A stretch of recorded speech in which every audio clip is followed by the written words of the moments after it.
በሰባተኛው ሀገር አቀፍ ምርጫ የተለያዩ የማህበረሰብ ክፍሎችን ተሳትፎ በማጎልበት ሰላማዊና ቅቡልነት ያለው ምርጫ እንዲከወን ሁሉም አካል ተገቢውን ሚና እንዲወጣ ተጠየቀ። ይህ የተጠየቀው የሴቶችና ማህበራዊ ጉዳይ ሚኒስቴር ባዘጋጀውና አካታችና ዲሞክራሲያዊ ምርጫን ለማካሄድ የሚረዳ መደላደል እንዲሁም መግባባትን መፍጠር ዓላማው ያደረገ የውይይት መድረክ የካቲት 2 ቀን 2018 ዓ.ም በቢሾፍቱ ከተማ በተካሄደበት ወቅት ነው ተብሏል። ሰላም ጤና ይስጥልን የተከበራችሁ አድማጭ ተመልካቾቻችን፣ እውነተኛ ነገሮችን ለማግኘት በላይክ በሳብስክራይብ እና በሼር እና በርታታ ኮሜንት ሀሳብን ለመግለጽ የሚጠቀሙበት የራስዎን እድል በራስዎ የሚወስኑበት መድረክ ስለሆነ ኮሜንት አርጉ፣ ሀሳባችሁን ስጡ እያልን ወደሚቀጥሉ ዜናዎች እንለፍ። የማዕከላዊ ዕዝ አይበገሬ ክፍለ ጦር በወሰደው እርምጃ የሸኔ ቡድን ተመቷል ሲል መከላከያ ዘገበ። በማዕከላዊ ዕዝ የጋሻ ኮር አይበገሬ ክፍለ ጦር የተጠናከረ ስምሪት በማድረግ በደቡብ ምዕራብ ሸዋ ዞን ቀርሳና ቶሌ ወረዳን ሲንቀሳቀስ በነበረው የሸኔ ቡድን ላይ እርምጃ መውሰዱን ኮሎኔል ዳግም ሳፈሳ ተናግረዋል ተብሏል። ቡድኑ ከዚህ በፊት በዞን በወረዳና በቀበሌዎች ተደራጅቶ በመንቀሳቀስ ማህበረሰቡን እያስፈራራ ሲዘርፍ የቆየ መሆኑን የገለጹት አዛዡ አሁን ላይ የክፍለ ጦሩ አባላት ባደረጉት የቀን ከሌት ዘመቻ በቡድኑ ላይ ከፍተኛ ኪሳራ ማድረሱን ገልጧል። በዚህም 9 የቡድኑ አባላትን ጨምሮ ብሬን፣ ክላሽና የእጅ ቦምብ እና ሌሎች ወታደራዊ ንብረቶችን በቁጥጥር መዋላቸውንም መከላከያ መዘገቡ ተነግሯል። የዕዙ ሰራዊት ወይንም የመከላከያ ሰራዊቱ ለህዝብ የቆመ የትውልዱ ሀቀኛ አገልጋይ መሆኑን በተግባር እያስመሰከረ ነው ሲሉ የሰቆጣ ከተማ ነዋሪዎች መናገራቸው ተዘግቧል። ማዕከላዊ ዕዝ ትናንት ሊያጠፉን የመጡትን ጠላት ድል ነስቶ ሲያንበረክክ የተማመንበት ዛሬ የእውቀት ማዕከል ገንብቶ ሲያስረክበን ለነገ ብሩህ ተስፋ የሰነቅንበት የምንጊዜም አለኝታችን ነው ሲሉ የሰቆጣ ከተማ ነዋሪዎች የመከላከያ ሰራዊቱ አባላትን አመስግነዋል። ነዋሪዎቹ ይህንን ያሉት ዕዙ በሰሜኑ ጦርነት ወቅት በግንባር ተሰልፈው አካባቢውን ነፃ ለማውጣት መስዋዕትን የሆኑ ጀግኖቹን ለመዘከር በ70 ሚሊዮን ብር ወጪ ህዝብ እንዲገለገልበት ከተማው ላይ ያስገነባውን ዲጂታል ቤተ መጻሕፍት ባስመረቀበት ወቅት ነው።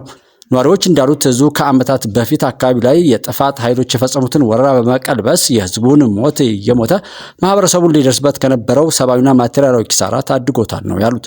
ይህ ዕዝ አሁንም አካባቢያችን ላይ የተጓደሉ መሰረተ ልማቶች እንዲሟሉ በማድረግ በኩል ልጆቻችን እውቀት የሚገበዩበትን ቤተ መጻሕፍት ገንብቷል። በመሆኑም ከህዝብ አብራክ ወጥቶ ለህዝብ እየቆመ የትውልዱ ሀቀኛ አገልጋይ መሆኑን በተግባር ያስመሰከረ የመከላከያ ሰራዊት አባል ነው ብለዋል።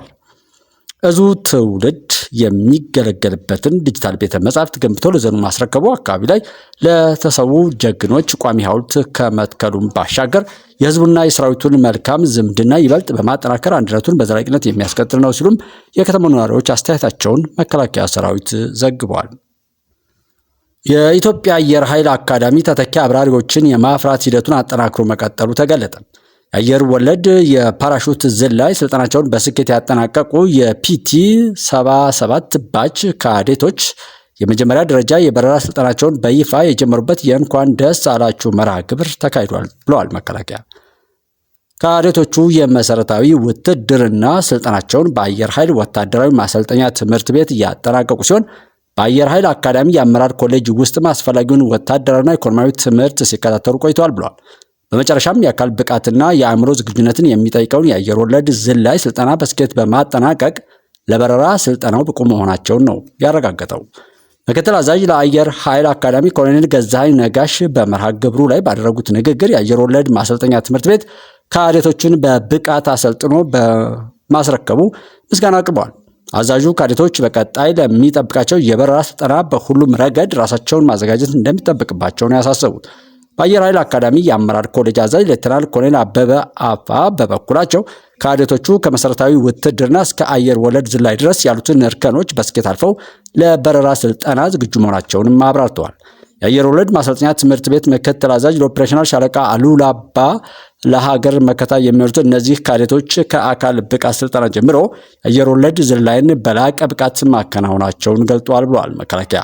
ይህ መርሃ ግብር ተተኪ አብራሪዎችን በእውቀትና በክህሎት የማነጽ ተግባር በተቋሙ ውስጥ በከፍተኛ ትኩረት እየተከናወነ መሆኑን ዳግም ያረጋገጠ ሆኖ ተጠናቋል ተብሏል። ለ12ኛ ክፍል ተፈታኞች ፈተናው በበይነ መረብ ኦንላይን ብቻ ይከናወናል መባሉ ተነገረ። የዘንድሮ የ2018 ዓ.ም የ12ኛ ክፍል ማጠናቀቂያ ሀገር አቀፍ ፈተና 100% በበይነ መረብ ወይም ኦንላይን ለመስጠት መወሰኑን ትምህርት ሚኒስቴር አስታውቋል።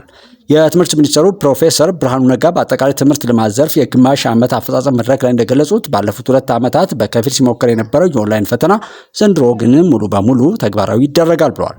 ዋና ነጥቦቹን ሲናገሩም ቴክኒካዊ ዝግጅት፣ በፈተና ጣቢያዎች አስተማማኝ የኢንተርኔት አገልግሎት እንዲኖር ከኢትዮ ቴሌኮም ጋራ የጋራ ስምምነት ተደርጓልም ብለዋል። የግብዓት አቅርቦትን በተመለከተ ክልሎች የኮምፒውተር የኔትወርክ መሰረተ ልማትና አማራጭ ኃይል አቅርቦት ወይም ጄኔሬተር ኦር ዩፒኤስ እንዲያሟሉ ጥብቅ መመሪያም ተሰጥቷል ነው ያሉት። የተማሪዎችን ስልጠና በሚመለከት ተማሪዎች ከሲስተሙ ጋር እንዲላመዱ የዲጂታል ትምህርትና አይሲቲ ስራ አስፈጻሚ ዘላለም አሰፋ እንደገለጹት በቂ የሞዴል ኦር ሞዴል ኤግዛም ፈተናዎች ተዘጋጅተው ተሰጥቷል ብሏል። ተማሪዎችና ወላጆችን ሊያውቋቸው የሚገቡ ሲሉ ደግሞ ነጥረው ያሳወቁን ፍትሐዊነትን ነው። የኦንላይን ፈተና የፈተና ስርቆትን ወይም ሌኬጅ እና ኩረጃን ሙሉ በሙሉ ለማስቀረት የሚረዳ መሆኑንና ፈጣን ውጤትን ለማረም የሚወስደውን ጊዜም ስለሚያሳጥር ተማሪዎች ውጤታቸውን በተሻለ ፍጥነት እንዲያውቁት ያስችላል ተብሏል። ዝግጁነትን በሚመለከት ተማሪዎች ማንኛውንም ቴክኒካዊ ችግር እንዳይገጥማቸው ከፈተናው በፊት በቂ ስልጠና እንደሚሰጣቸውም ነው የተገለጠው።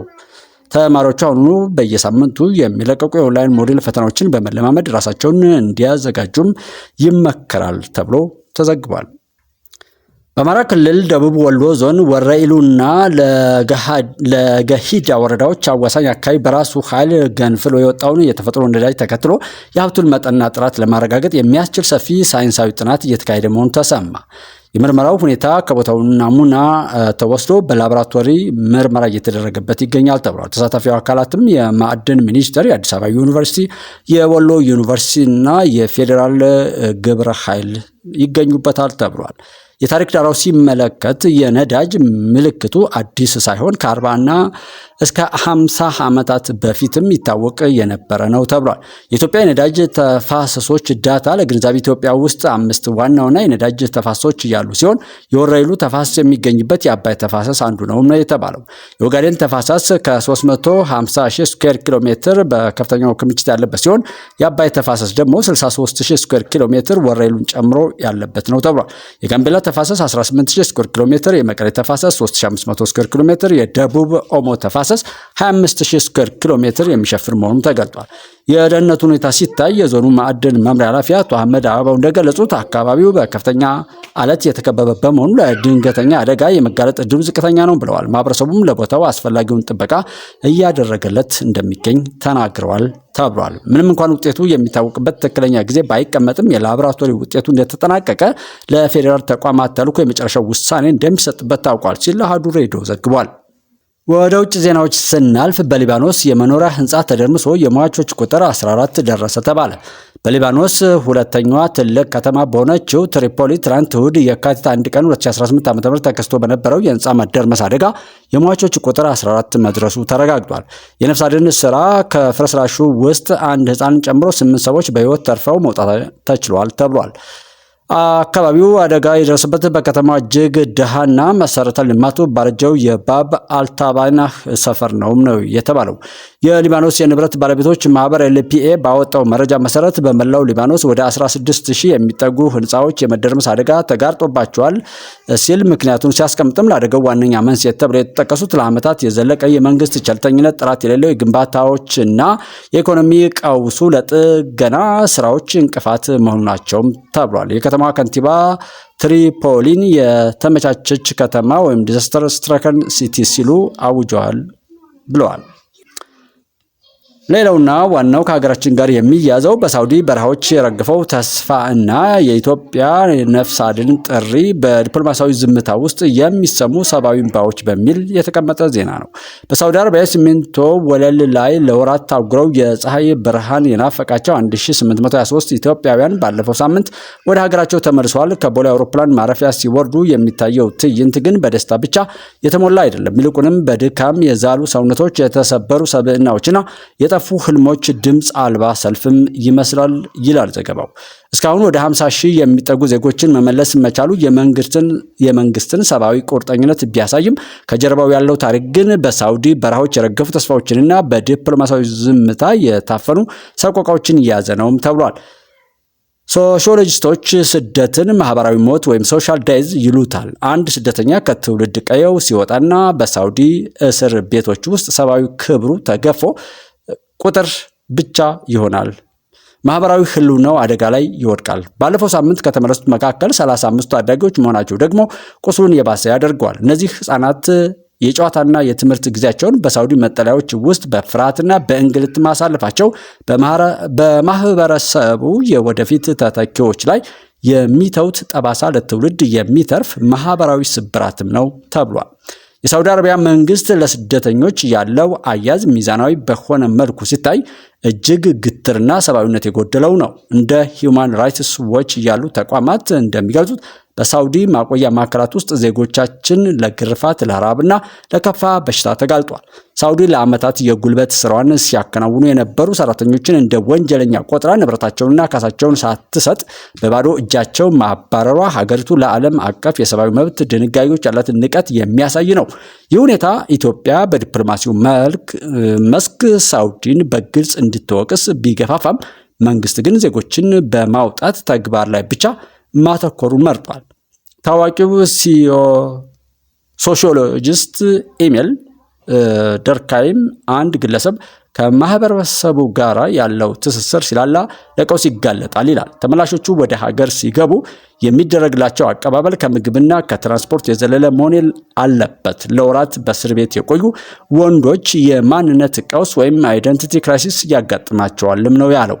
በኢትዮጵያ ማህበረሰብ ውስጥ ወንድ ቤተሰብን የማስተዳደር ትልቅ ሸክም ያለበት በመሆኑ ባዶ እጁን የተመለሰ ስደተኛ በማህበረሰቡ ውስጥ የሚሰጠው ቦታ ተስፋ እንዲቆርጥና ዳግም ለከፋ ስደት እንዲጋለጥም ያደርገዋል ብሏል። የኢትዮጵያ መንግስት ዜጎቹን ለመመለስ የሚያደርገው ጥረት ከሌሎች እንደ ፊሊፒንስና ባንግላዴሽ ካሉ ሀገራት ጋር ሲነጻጸር በፈጣን ምላሽ ሰጭነቱ ኤመርጀንሲ ሪስፖንስ የሚደነቅ ነው። ሆኖም እነዚህ ሀገራት ከሳውዲ ጋር ያላቸው ግንኙነት በድርድር ላይ የተመሰረተ ነው።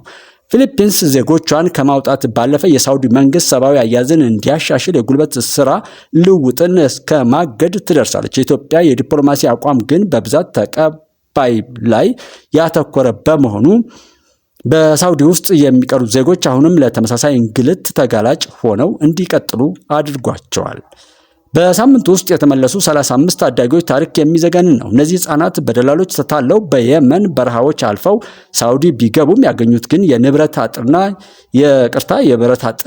የወታደር ዱላ ነው። ሶሺዮሎጂያዊ ጥናቶች እንደሚያሳዩት በእንዲህ ያለ እድሜ ላይ የሚደርስ የስነ ልቦና ጥቃት ህጻናቱን ለረጅም ጊዜ የሚቆይ ማህበራዊ መገለል ኦር ሶሻል አሊኔሽን ይዳርጋቸዋል። መንግስት እነዚህን ህፃናት ከቤተሰብ ጋር ከመቀላቀል ባለፈ ልዩ የትምህርትና የስነ ልቦና ማገገሚያ ፕሮግራም ካላዘጋጀላቸው የስደት አዙሪቱ ቀጣይ ሰለባ መሆናቸው አይቀሬ ነው። ዜጎችን መመለስ የአንድ ወገን ስኬት ተደርጎ ሊወሰድ አይችልም። በሳውዲ በኩል ያለው ግልጸኝነት የጎደለው አሰራርና ዜጎችን በጅምላ የማሳደድ ኦር ማስ ዲፖርቴሽን ፖሊሲ ሂደቱን እጅግ አስቸጋሪና ውድ አድርጎታል። ኢትዮጵያ ዜጎቿን ለመመለስ የምታወጣው ከፍተኛ በጀት የሳውዲ መንግስት በስደተኞች አያያዝ ላይ ያለበትን ክፍተት የሚሸፍንለት ይመስላል። ሳውዲ አረቢያ ለዓመታት በኢትዮጵያውያን የጉልበት ስራ ስትጠቀም ቆይታ አሁን ግን ያለምንም ሰብአዊ ርህራሄ በጅምላ ማባረሯ በዓለም አቀፍ ደረጃ ሊወገዝ የሚገባው ተግባር ነው። 50 ሺህ ዜጎችን ወደ ማህበረሰቡ መቀላቀል ትልቅ ኢኮኖሚያዊና ማህበራዊ ጫና አለው። ሶሺዮሎጂስቱ ማክስ ዌበር ስራና ስነ ምግባር ለአንድ ሀገር እድገት ያላቸውን ፋይዳ ይገልጻል። ተመላሾቹ በሳውዲ ያዩት ስቃይ ለስራ ያላቸውን ተነሳሽነትና በሀገራቸው ላይ ያላቸውን እምነት ሊሸረሽረው ይችላል። መንግስት እነዚህ ዜጎች ወደ ምርታማ የሰው ኃይል ለመቀየር የጥቃቅንና አነስተኛ ኢንተርፕራይዞችን በር ካልከፈተ ሂደቱ ከባዕድ እስር ቤት ወደ ሀገር ውስጥ ስቃይ መሸጋገር ብቻ ይሆናል። መንግስት ዜጎችን መመለሱን እንደ ድል ቢቆጥረውም ከጀርባው ያለው ቁስል ግን ገና አልደረቀም። 49856 ዜጎች ተመለሱ የሚለው ዜና ከቁጥር በስተጀርባ ያሉትን ሺዎች የሚቆጠሩ የተሰበሩ ልቦችና የፈረሱ ቤቶችን አይገልጥም። ሶሺዮሎጂያዊ እይታ የሚያሳስበው ከተመለሱት ውስጥ ስንቱ በዘላቂነት ተቋቋሙ የሚለው ጥያቄ ነው። ያለ ቀጣይነት ያለው የክትትል ስርዓት የሚደረግ የመመለስ ሂደት ችግሩን ከሳውዲ ወደ ኢትዮጵያ ከማዛወር ባለፈ ዘላቂ መፍትሄ ሊሆን አይችልም ይላል ጥናቱ። በመንግስትና በአጋር አካላት መካከል ያለው ቅንጅትም ቢሆን የበለጠ መጠናከር ይኖርበታል። ዜጎችን የመመለሱ ስራ የአንድ ሚኒስቴር መስሪያ ቤት ብቻ ተደርጎ መታየትም የለበትም። በሳውዲ በኩል ያለው ግልጸኝነት የጎደለው አሰራርና ዜጎችን በዘፈቀደ ማሰር ለኢትዮጵያ መንግስት ስራውን ይበልጥ ከባድና ውድ እንዲሆንበት አድርጎታል። ዛሬ በአውሮፕላን የወረዱት ወይም ከአውሮፕላኑ የወረዱት ወጣቶች ነገ ዳግም በየመን በረሃና በሳውዲ ድንበር ላይ በሞትና በህይወት መካከል ሆነው ላለማየታችን ምንም ዋስትና የለንም። ሚዲያዎች ተመላሾችን የሚያሳዩበት መንገድ ብዙ ጊዜ ለጋሽና ተረጅ በሚል እይታ ላይ የተመሰረተ ነው። ይህ ደግሞ በተመላሾቹ ላይ የበታችነት ስሜትን ይፈጥራል። ሶሺዮሎጂያዊ እይታ የሚያሳስበው ግን ሚዲያዎች የሳውዲን ግፍ በማጋለጥ ረገድ ደካማ መሆናቸውን ነው። የዜጎች ክብር የሚጠበቀው በድንበር መሻገር ሳይሆን በሀገር ውስጥ በሚገነባ ማህበራዊ ፍትህና በውጭ ሀገር በሚደረግ ጠንካራ ዲፕሎማሲያዊ ድርድር ነው። ዛሬ የምናየው እንባ ነገ በሳውዲ እስር ቤቶች እንዳይደገም ሳውዲን ተጠያቂ የሚያደርግ ዓለም አቀፍ ጫና መፍጠር ያስፈልጋል። የኢትዮጵያ መንግስት ዜጎቹን ለመታደግ እያደረገ ያለው ጥረት የሚደነቅ ቢሆንም የሳውዲ አረቢያ ግፍና የዲፕሎማሲያዊ ድርድሩ ደካማነት ግን አሁንም ስጋት ነው። ስኬት መለካት ያለበት በተመለሱት ሰዎች ቁጥር ሳይሆን ዜጎች በሳውዲ በነበራቸው ቆይታ ላይ ለደረሰባቸው በደል ፍትህ ሲያገኙና በሀገራቸውም በክብር ሲቋቋሙ ብቻ ነው። የዜጎች ክብር የሚጠበቀው በድንበር መሻገርም ሳይሆን በሀገር ውስጥ በሚገነባ ማህበራዊ ፍትህና በውጭ ሀገር ላይ በሚደረግ ጠንካራ ዲፕሎማሲያዊ ድርድር ነው እንላለን። እናንተስ ሐሳባችሁን ኮመንት አድርጉ።